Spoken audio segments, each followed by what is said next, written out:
សង្គ្រាមជាមួយអ៊ីរ៉ង់អាមេរិកចាយយន្តហោះចម្បាំងនិងដ្រូនអស់ជាង40គ្រឿងនៅក្នុងប្រតិបត្តិការយោធាដ៏ក្តៅគគុករវាងសហរដ្ឋអាមេរិករួមគ្នាជាមួយនឹងអ៊ីស្រាអែលវាយប្រហារទៅលើអ៊ីរ៉ង់ដែលមានឈ្មោះថា Epic Fury ដែលប្រតិបត្តិការនេះចាប់ផ្ដើមកាលពីចុងខែកុម្ភៈកន្លងទៅនៅពេលនេះទិន្នន័យដែលចេញពីសហរដ្ឋអាមេរិកបានចុះផ្សាយដោយសារព័ត៌មាន The Telegram នៅក្នុងថ្ងៃទី20ខែឧសភានេះថាក្រៅអំពីបំផ្លាញទៅលើសភាវុធរបស់អ៊ីរ៉ង់អាមេរិកក៏រងនឹងការខូចខាតយ៉ាងដំណំផងដែរដោយនៅក្នុងនោះអាមេរិកខូចខាតក៏ដូចជាបាត់បង់យន្តហោះចម្បាំងព្រមទាំងដ្រូនស៊ើបការយ៉ាងហោចណាស់អស់ជាង42គ្រឿង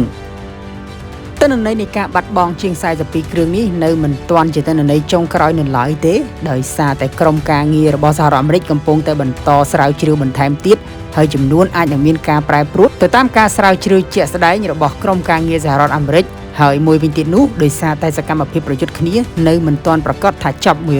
នោះទេបើសិនជាការផ្ទុះអាវុធកើតឡើងម្ដងទៀតនោះប្រកាសណាស់ថាទាំងអាមេរិកអ៊ីស្រាអែលនិងអ៊ីរ៉ង់ប្រកាសជាមានការបាត់បង់ទៅលើសភាវុធបន្ថែមទៀតបើយើងក្រឡេកទៅមើលអំពីប្រភេទសភាវុធដែលអាមេរិកបាត់បង់នោះមានទាំងយន្តហោះទំនើបនិងដ្រូនដែលមានតម្លៃថ្លៃជាច្រើនប្រភេទដែលនៅក្នុងនោះមានដូចជាប្រភេទយន្តហោះចម្បាំង F-15E ដែលអាមេរិកបានបាត់បង់ចំនួន4គ្រឿងហើយយន្តហោះចម្បាំងចំនួនថ្មី F-35A បានបាត់បង់1គ្រឿងយន្តហោះវាយប្រហារគោលដៅលើដី A-10 បាត់បង់1គ្រឿងយន្តហោះចាក់សាំងលើអាកាសប្រភេទ KC-135 អាមេរិកបានបាត់បង់រហូតដល់ទៅ7គ្រឿងឯណោះហើយបន្ថែមពីនោះយន្តហោះរ៉ាដាបញ្ជាការ E3 1គ្រឿងក៏បាត់បង់ផងដែរហើយបន្ថែមពីលើនោះក៏មានប្រភេទយន្តហោះដឹកជញ្ជូនសម្រាប់ប្រតិបត្តិការពិសេសរួមជាមួយនឹងឧទ្ធម្ភាគចក្រមួយចំនួនក៏ត្រូវបានបំផ្លាញផងដែរហើយអ្វីដែលគួរឲ្យសោកស្ដាយបន្ថែមទៀតនោះគឺការបាត់បង់ប្រភេទដ្រូនស៊ើបការធុនធ្ងន់ដែលយើងស្គាល់ហើយគឺប្រភេទ MQ-9 Raptor ដែលអាមេរិកបានបាត់បង់រហូតដល់ទៅ24គ្រឿងហើយដ្រូនប្រភេទ MQ-4C Triton បានបាត់បង់អស់1គ្រឿងដែលធ្វើឲ្យទំហំនៃការខូចខាតផ្នែកបច្ចេកវិទ្យាអាកាសចរនេះមានទំហំធំធេងខ្លាំងណាស់បើយើងក្រឡេកមើលអំពីសេចក្តីថ្លែងការណ៍របស់ក្រសួងការពារជាតិនិងបញ្ជាការដ្ឋានកណ្ដាលរបស់សហរដ្ឋអាមេរិក CENTCOM បានបញ្ជាក់ថាចំនួនមួយនេះបានលេបត្របាក់ថវិកាសហរដ្ឋអាមេរិកអស់យ៉ាងច្រើនសន្ធឹកសន្ធាប់បើយើងគិតមកត្រឹមពេលនេះការចំណាយទៅលើប្រតិបត្តិការ Epic Fury Mission នៅក្នុងការវាយប្រហារទៅលើអ៊ីរ៉ង់នេះអាមេរិកបានចំណាយរហូតដល់ទៅជាង$29,000ហើយ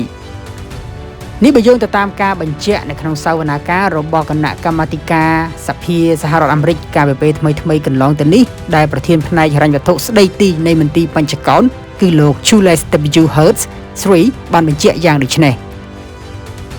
ហើយលោក Julius ក៏បានបញ្យល់បន្ថែមទៀតថាមូលហេតុចម្បងដែលនាំឲ្យទំហំទឹកប្រាក់ចំណាយកើនឡើងច្រើនយ៉ាងគំហុកបែបនេះគឺដោយសារតែរដ្ឋាភិបាលសហរដ្ឋអាមេរិកត្រូវចំណាយទៅលើការគណនាឡើងវិញយ៉ាងលម្អិតទៅលើតម្លៃនៃការជួសជុលគ្រឿងសព្វាវុធដែលត្រូវបានបំផ្លិចបំផ្លាញនិងការទិញជំនួសមកវិញនៅគ្រឿងយុទ្ធបកនិងយន្តហោះចម្បាំងទាំងឡាយណាដែលត្រូវបានខូចខាតឬក៏បំផ្លាញចោលនៅក្នុងសមរភូមិជាមួយនឹងអ៊ីរ៉ង់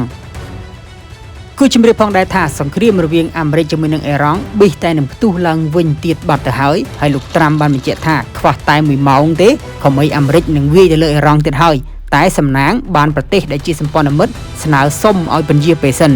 នេះវាយោងទៅតាមការចុះផ្សាយរបស់សារព័ត៌មាន TRT World នាថ្ងៃទី20ខែឧសភាឆ្នាំ2026នេះសូមអរគុណសម្រាប់ការទស្សនាជួបគ្នានៅក្នុងវីដេអូក្រោយបន្តទៀត